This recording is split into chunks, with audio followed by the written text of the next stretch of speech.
একঘেয়েমি কাতলা কালিয়া খেতে খেতে আর ভালো লাগছে না, তাই মুখের স্বাদটা একটু পাল্টাতে আজকে বানিয়ে নিলাম গন্ধরাজ কাতলা।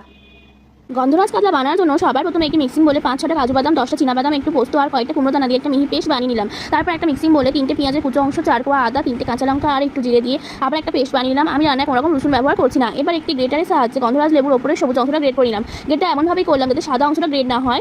এবার কাতলা মাছগুলোকে ভালো করে ধুয়ে নুন, গোলমরিচ গুঁড়ো আর লেবুর রস মাখিয়ে 30 মিনিট রেখে দিলাম। এবার কড়াইতে তেল গরম করে মাছগুলোকে দিয়ে হালকা করে ভেজে নিলাম এপিট ওপিট করে। এবার কড়াইতে আবার তেল দিয়ে পেঁয়াজ আদার যে পেস্টটা বানিয়ে রেখেছিলাম সেটা দিয়ে ভালো করে কষে নিলাম। তারপর তাতে 50 গ্রাম ফ্যাটানো টক দই দিয়ে আবার একটু কষে নিলাম। তারপর তাতে পোস্ত আর বাদামের যে পেস্টটা বানিয়ে রেখেছিলাম সেটা দিয়ে ভালো করে মিশিয়ে তাতে একটু জল দিয়ে তাতে পরিমাণ মতো নুন দিয়ে ভালো করে মিশিয়ে দিলাম। তারপর তাতে ভেজে রাখা মাছগুলো দিয়ে ভালো করে ঢাকা দিয়ে 5-7 মিনিট রেখে দিলাম। তারপর ঢাকা খুলে অল্প চিনির দানা আর 4টে লেবু পাতা, একটি লেবুর অংশ, লেবুর রস আর লেবুর যে সবুজ অংশ করে রেখেছিলাম সেটা সব কিছু মিশিয়ে আবার ঢাকা দিয়ে 5 মিনিট রেখে দিলাম। ব্যাস, তারপর তৈরি হয়ে গেল গন্ধরাজ কাতলা। এবার গরম গরম ভাতের সাথে সার্ভ করলাম।